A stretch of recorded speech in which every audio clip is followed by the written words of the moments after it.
दिल्ली की रानी। एक थी रानी।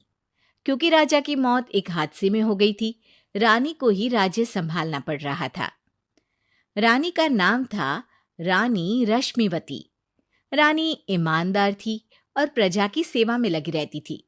एक दिन उसके दरबार में 3 नौजवान आए, रमेश, सुरेश और दिनेश। कहो, क्या सहायता कर सकती हूँ मैं तुम्हारी? हम आपके दरबार में काम करना चाहते हैं ताकि जनता की सेवा कर सके। लेकिन अभी तो तुम्हारी उम्र बहुत छोटी है। तुम लोगों को तो अभी अपनी पढ़ाई पर ध्यान देना चाहिए। हमारा मन पढ़ाई में नहीं लगता। माता पिता को लगता है कि हम किसी के लायक नहीं हैं और हम साबित करना चाहते हैं कि हम लायक हैं। उत्साह बहुत अच्छा है, मगर अभी उम्र कच्ची है तुम लोगों की। अरे उम्र से क्या होता है रानी जी? शास्त्रों में लिखा है कभी किसी के ज्ञान को उसकी उम्र के आधार पर नहीं देखना चाहिए। बात तो सही है तुम्हारी। और अगर सच में तुम अगर ये संकल्प करके आए हो कि तुमको यहाँ काम करना है, तो पहले परीक्षा देनी पड़ेगी। 3 परीक्षा, एक शारीरिक परीक्षा, एक बुद्धि की परीक्षा और एक देशभक्ति की परीक्षा। और ये क्या है? वो मंत्री महोदय तुम्हें समझा देंगे। हमारे पास समय नहीं है। अगर तुम लोग तैयार हो तो बताओ। हाँ हाँ, हम तैयार है किसी भी परीक्षा के लिए। मैं भी तैयार हूँ कुछ भी कर गुजरने के लिए। तो ठीक है मंत्री जी, आप इन तीनों की परीक्षा कल से ही शुरू कर दीजिए। जो आ गया रानी साहिबा। अगले दिन से ही तीनों की परीक्षा शुरू हो जाती है। पहले शारीरिक परीक्षा, यानी किस में कितना है दम, ये देखेंगे हम। क्योंकि शरीर में दम होगा तभी तो प्रजा की सेवा में दम लगा पाओगे। हमें क्या करना होगा? वो पेड़ दिख रहा है, जो सबसे पहले चढ़ेगा उस पे दरबार में नौकरी पाने के अवसर उसी के बढ़ जाएंगे। मैं चढ़ता हूँ। अरे रुको रुको, गिनती गिनने दो। 1, 2, 3। 3 की गिनती के बाद रमेश और सुरेश भागकर पेड़ के पास गए, मगर दिनेश आराम से पेड़ के पास गया। जैसे ही रमेश और सुरेश आधे पेड़ तक चढ़ गए, दिनेश ने उन दोनों की टांग पकड़ के उन्हें नीचे गिरा दिया और खुद पेड़ पर चढ़ गया। दिनेश की जीत हुई। अरे लेकिन इसने बेईमानी की। बेईमानी नहीं की, बुद्धि लगाई। शरीर के दम के साथ दिमाग में भी दम होना चाहिए। क्यों मंत्री जी?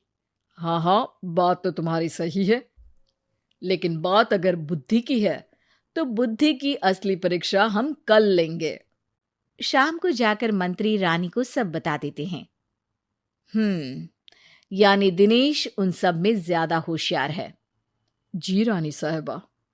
अगले दिन तीनों की बौद्धिक परीक्षा का समय होता है। आज हमें क्या करना है मंत्री जी? थोड़ा सब्र करो, कल जल्दबाजी में ही हारे थे तुम। सही कह रहे हैं मंत्री जी। अरे तू क्यों ज्यादा बोल रहा है? तू भी तो हारा था ना कल। ए दिनेश, ज्यादा होशियार मत बन। अरे अरे अरे, लड़ो मत। आज की परीक्षा पर ध्यान दो। आज की बौद्धिक परीक्षा में ये कुछ बोरे हैं, कुछ में नमक है और कुछ में रुई। जिसको जो ले जाना है उठा लो। देखते हैं कि कौन जल्दी से कोई भी एक बोरा नदी के उस पार लेकर जाता है। समय शुरू होता है अब।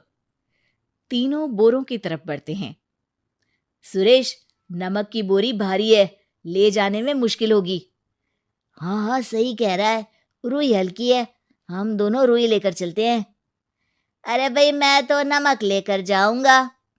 रमेश और सुरेश ये सोचकर हंसते हैं कि आज तो दिनेश हार ही जाएगा। दौड़ शुरू होती है। 1, 2, 3। तीनों नदी की तरफ भागते हैं। रुई में वजन कम होने के कारण रमेश और सुरेश आगे निकल जाते हैं और दिनेश थोड़ा पीछे। पर जैसे ही वो सब नदी में जाते हैं, दिनेश की बोरी का नमक गलने लगता है और वजन कम हो जाता है, जबकि रमेश और सुरेश की रुई में पानी भर जाता है और बोरी का वजन बढ़ जाता है। अरे ये इतनी भारी क्यों हो गई रमेश? अरे मुझे क्या पता, शायद जादुई बोरी है। अरे लगता है कि हम बेवकूफ बन गए। बने नहीं हो, तुम हो ही बेवकूफ। इतना तो पता होना चाहिए कि पानी में नमक गल जाएगा। दिनेश का पूरा नमक गल जाता है और बोरी खाली हो जाती है। वो जल्दी से रेस पूरी कर लेता है। इस परीक्षा के विजेता भी दिनेश ही है। उसने दिमाग लगाकर दिखा दिया कि वो बौद्धिक परीक्षा में भी रमेश और सुरेश से आगे है। अब कल तुम्हारी देशभक्ति की परीक्षा होगी, जो स्वयं रानी मां लेंगी। रात को फिर मंत्री रानी के पास जाकर बता देते हैं कि आज की परीक्षा में कैसे दिनेश ने अक्लमंदी दिखाई और बौद्धिक परीक्षा में भी उसी की जीत हुई। अरे वाह, दिनेश तो हमारे बहुत काम आ सकता है। हम उत्साहित हैं कल की परीक्षा के लिए। वो तो ठीक है रानी साहिबा, लेकिन हमने सुना है कि पड़ोसी राज्य का राजा आकाशदीप हमारे राज्य की सीमा में घुसपैठ कर रहा है। ये तो चिंता की बात है। हमें जल्द ही कुछ करना चाहिए। अगले दिन रमेश, सुरेश और दिनेश अपनी आखिरी देशभक्ति की परीक्षा के लिए दरबार में आते हैं। प्रणाम रानी साहिबा। नमस्कार रानी जी। प्रणाम रानी माँ। हमने तुम्हारी परीक्षा पर गौर किया। दिनेश आगे हैं। हम तुम तीनों में से किसी दो को ही दरबार में काम दे सकते हैं। किसी एक को आज जाना होगा। तो देशभक्ति की परीक्षा के लिए तैयार हो? पूरी तरह से। मैं तीनों से एक ही सवाल करूंगी। जिसका जवाब सबसे सही लगेगा उसे तो नौकरी मिल ही जाएगी। फिर दूसरे सबसे सही जवाब देने वाले को भी काम मिलेगा। आप लोगों का समय शुरू होता है अब। ज्यादा सोचने का समय नहीं होगा। जो मन में पहली बात आए उसका जवाब दे। तो सवाल यह है कि तुम इस मिट्टी के लिए क्या कर सकते हो? मैं इस मिट्टी को साफ रखूंगा। यहाँ के लोगों के भोजन की कमी को मैं पूरी करूंगा। मैं यहाँ के लोगों को गले लगा लगा के उनको खुशी दूंगा रानी माँ, और गरीबों के लिए घर बनवाऊंगा। मैं इस मिट्टी के लिए किसी की जान भी ले सकता हूँ रानी माँ। मंत्री, दिनेश को एक तलवार दो। जी रानी जी। दिनेश, पड़ोसी राज आकाशदीप की जान तुम्हारे हाथ में है। जाओ, अपना काम पूरा करो। आज रात को तुम उस पर हमला करोगे जब वो सो रहा होगा। दिनेश वहां से चला जाता है। रानी मां, ये आपने क्या किया? अभी किया नहीं है मंत्री जी। आप आकाशदीप को संदेशा भिजवाओ कि पड़ोसी देश का एक कातिल रात को उन पे हमला करेगा और दिनेश को पकड़वा दो। अरे, ये आप क्या कह रही हैं? और क्यों कर रही हैं आप ऐसा? राजा को लगेगा कि हमने उसकी मदद की, उसकी जान बचाकर। वो हमारे राज्य का पीछा छोड़ देगा और हमारा एहसानमंद हो जाएगा। और दिनेश का क्या होगा? इस राज्य को दिनेश जैसे शातिर और लड़ाकू लोगों से ज्यादा जरूरत है ऐसे लोगों की, जो लोगों को खाना खिलाने की और खुश करने की बात करे। और ये गुण सुरेश और रमेश में है। इन्हें नौकरी दे दो। दिनेश बहुत चतुराई से नौकरी हड़पना चाहता था, जिसके लिए उसने रमेश और सुरेश जैसे दोस्तों का भी नुकसान किया। पर रानी ज्यादा चतुर निकली। उसने एक तीर से दो निशाने लगाए। दिनेश जैसे खूंखार युवक को राज्य से बाहर करवा दिया और पड़ोसी राजा आकाशदीप को अपना एहसानमंद कर लिया। पूरा दरबार रानी की जय जयकार कर रहा था। मैं इतनी सुंदर हूं तो श्रीवास्तव मौसी का जब बेटा हुआ था, उन्होंने तभी ठान लिया था कि अपने बेटे के लिए सबसे सुंदर लड़की का हाथ मांग कर लाएंगी। श्रीवास्तव मौसी को भी बचपन से हीरोइन बन के रहने का बड़ा शौक था, तो बहू भी उनको हीरोइन जैसी ही चाहिए थी। एक दिन उन्होंने मिस गाजियाबाद डिम्पल से उसकी शादी करवा दी। यहाँ बस एक ही दिक्कत थी। डिम्पल को फेस मास्क बनाना तो आता था, पर आटा गूंथना नहीं आता था। बातें तो पक्की पक्की करती थी, पर रोटियां कच्ची पक्की बनाती थी। कमला बहन, मानना पड़ेगा, आप शहर की सबसे सुंदर लड़की को ब्याह कर ले आइए अपने बेटे के लिए। अब इसमें हमने तो कुछ नहीं किया भाई साहब, सब ऊपर वाले की कृपा है। जी जी, तो क्या क्या कर लेती है आपकी बहू? सब कुछ। जाओ बेटा डिम्पल, शर्मा जी के लिए थोड़ा नाश्ता पानी बना लाओ। डिम्पल नजदीक जाकर श्रीवास्तव मौसी के कान में फुसफुसाती है। मम्मी जी, नाश्ता बनाना तो नहीं आता, सिर्फ पानी ले आओ। अरे बेटा, तुझे देखने कितने लोग आए हैं, इन सबको पानी पिलाने का ही इरादा है क्या? सुंदर हूँ इसलिए देखने आए हैं। क्या करूँ, मैं इतनी सुंदर हूँ तो आप ही बताओ ना, क्या करूँ मैं? अरे बेटा, कुछ मत कर, खाना बनाना सीख ले बस। श्रीवास्तव मौसी के लिस्ट में सुंदरता सबसे ऊपर आती थी और उन्हें उसी का फल मिला। उनके बेटे अशोक ने एक दिन माँ से शिकायत की। माँ, कैसी बहू ढूंढ कर लाई हो? मैं शाम को थक हार कर घर लौटता हूँ तो मुझे कहती है, आज पेडिक्योर करना है, करवा दोगे? अरे जबकि दिन भर काम करके पाँव मेरे थके थे। अरे बेटा ठीक है ना, धीरे धीरे सीख जाएगी। अरे क्या सीख जाएगी माँ, उससे कुछ भी नहीं आता। हफ्ते भर का शेड्यूल बना लिया है उसने, पेडिक्योर, हेड मसाज, मुल्तानी मिट्टी का ये वो, अरे पता नहीं क्या क्या। अरे मुझे तो नाम भी नहीं आते। देख बेटा, खाना बनाना, सब्जी काटना, ये सब सीखा जा सकता है, पर सुंदरता नहीं सीखी जा सकती। इतनी सुंदर बहू मिली है, फिर भी तू खुश नहीं है। कैसा बेटा है तू? श्रीवास्तव मौसी का मानना था कि समय रहते बहू सब सीख जाएगी, पर मिस गाजियाबाद से शादी कराने के बाद घर का जो नाम हुआ है वो जरूरी है।